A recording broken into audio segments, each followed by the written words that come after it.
کیا خداوند یسوع کی پیدائش در حقیقت ستمبر میں ہوئی تھی؟ کیا یسوع حقیقت میں ستمبر میں پیدا ہوا تھا؟ زکریا اور ابیاہ کی تقسیم کے مطابق کاہنوں کی خدمت کا یسوع کے پیدا ہونے کے وقت سے کیا تعلق ہے؟ خداوند یسوع کی پیدائش سال کے کس مہینے میں ہوئی تھی؟ یہ موضوع بہت سارے لوگوں کے درمیان زیر بحث اور وجہ بحث ہے، لیکن اس موضوع کے حوالے سے بائبلی تفصیلات کے پیش نظر یسوع کی پیدائش کے صحیح وقت کے متعلق کٹر رویہ رکھنے کی قطعی کوئی گنجائش نہیں ہے۔ خداوند یسوع کی پیدائش کا جشن منانے روایتی تاریخ یقیناً 25 دسمبر ہے، لیکن بائبل کہیں بھی اشارہ نہیں کرتی کہ اس کی پیدائش موسم سرما میں ہوئی تھی۔ ایک متبادل تصور یہ ہے کہ یسوع ستمبر کے مہینے میں کس دن پیدا ہوا تھا۔ ایسے لوگ جو یہ تجویز پیش کرتے ہیں یسوع کی پیدائش ستمبر میں ہوئی تھی، وہ درجیل نکات کو استعمال کرتے ہوئے اپنے موقف کو مضبوط بناتے ہیں۔ پہلا یہ کہ یسوع کی پیدائش کے وقت چرواہے میدان میں اپنے گلہ کی نگہبانی کر رہے تھے۔ لوکا 2:8۔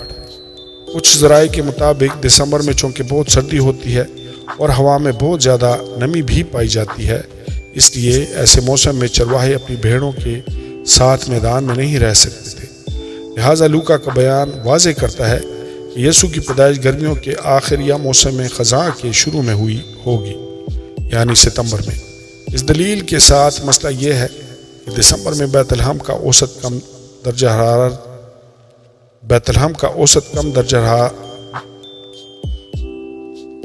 اس دلیل کے ساتھ مسئلہ یہ ہے کہ دسمبر میں بیت لحم کا اوسط کم درجہ حرارت تقریباً ویسا ہی ہے جیسا کہ جیکسن ویل فلوریڈا میں ہوتا ہے، یعنی 40 ڈگری کا نصف۔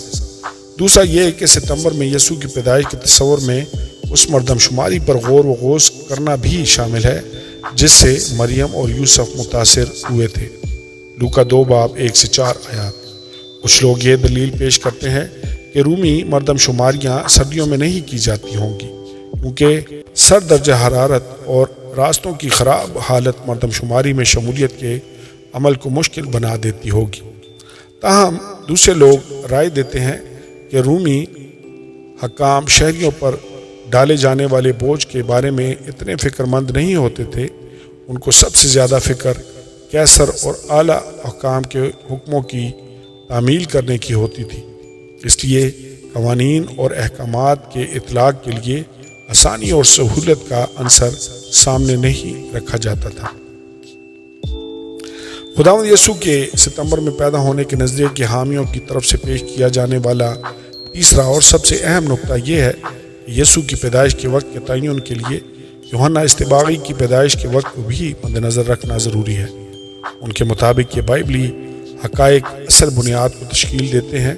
یوحنا کا باپ زکریا کاہن تھا جو اپنی باری کے مطابق ہیکل میں خدمت سر انجام دے رہا تھا، اور اس وقت جبرائیل فرشتہ اس پر ظاہر ہوا اور اس نے یہ اعلان کیا تھا کہ اس کی بیوی الشبا ایک بیٹے کو جنم دے گی۔ لوکا 1:8-13۔ زکریا کے گھر واپس آنے کے بعد اس کی بیوی حاملہ ہوئی جیسا کہ فرشتہ نے بتایا تھا۔ لوکا 1:23-24۔ اس کے بعد جبرائیل یسوع کی موجزانہ پیدائش کی بشارت دینے کے لیے مقدسہ مریم کے پاس گیا تھا، اور یہ بشارت الشبا کے حمل کے 6 مہینے میں دی گئی تھی۔ لوکا 1:26-36۔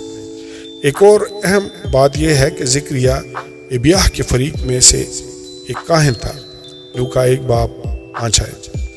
مندرجہ بالا معلومات کا استعمال کرتے ہوئے کچھ اس طرح سے حساب کیا جاتا ہے کہ ابیاہ کے فریق میں کاہنوں نے 13 سے 19 جون تک خدمات سر انجام دی تھیں۔ یہ خیال کرتے ہوئے کہ الشبا زکریا کے سامنے کیے گئے جبرائیل کے اعلان کے فوراً بعد حاملہ ہوئی تھی، تو اس کے حمل کا 6واں مہینہ، وہ مہینہ جس میں جبرائیل مقدسہ مریم کے پاس آتا ہے، دسمبر یا جنوری ہوگا۔ اور اس کے بعد یہ فرض کرتے ہوئے کہ مقدسہ مریم جبرائیل کے اعلان کے فوراً بعد حاملہ ہوئی تھی، اور یوں خداوند یسوع 9 ماہ بعد اگست یا ستمبر میں پیدا ہوا ہوگا۔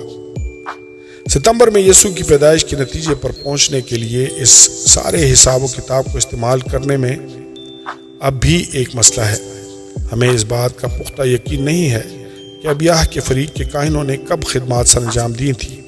کاہنوں کی تقسیم داؤد کی طرف سے کی گئی تھی اور سلیمان کے دور حکومت میں قائم کی گئی تھی۔ پہلا تواریخ 24 باب 7 سے 18 آیات۔ لیکن بابل کی اسیری کے بعد کاہنوں کے تقسیم اور ان کی خدمت کے تسلسل کو دوبارہ ترتیب دینے کی ضرورت تھی۔ عزرا 2 باب ذکریہ کی باری جون کے وسط میں ہو سکتی تھی، لیکن دیگر ذرائع کا اندازہ ہے کہ ابیاہ کے فریق کا سلسلہ اسی سال کے 9 اکتوبر کو ختم ہوا ہے۔ اس صورت میں الشبا غالباً اکتوبر میں حاملہ ہوئی تھی اور مقدسہ مریم کو اس کے 6 مہینے بعد یعنی مارچ کے مہینے میں جبرائیل فرشتے کی طرف سے مسیح یسوع کی پیدائش کی خوشخبری ملی تھی۔ اور اگر اس حساب کو مد نظر رکھا جائے تو خداوند یسوع کی پیدائش دسمبر یا جنوری میں چلی جاتی ہے۔ آخری تجزیہ یہ ہے کہ کوئی نہیں جانتا کہ خداوند یسوع کس مہینے میں پیدا ہوا تھا۔ یہ دسمبر ہو سکتا تھا، یہ ستمبر یا کوئی اور مہینہ بھی ہو سکتا تھا۔ عام طور پر ستمبر کی تاریخ کے حامی اس حقیقت کے خلاف رد عمل ظاہر کرتے ہیں کہ رومی دنیا کے اندر دسمبر کے آخر میں کچھ قدیم بت پرستانہ تہوار منائے جاتے تھے، لیکن واضح رہے کہ 25 دسمبر کو منانے والے مسیحیوں کا آج بت پرستانہ مذاہب سے کوئی تعلق نہیں ہے۔ اگر اس تاریخ کو کچھ ایسے تہوار منائے جاتے بھی تھے تو مسیحی عمل نے اس خاص تاریخ کو بت پرستانہ مذاہب سے آزاد کر دیا ہے اور اسے ہمارے نجات دہندہ کی طرف سے بھرپور ایک نیا معنی دیا ہے۔ آمین اور آمین۔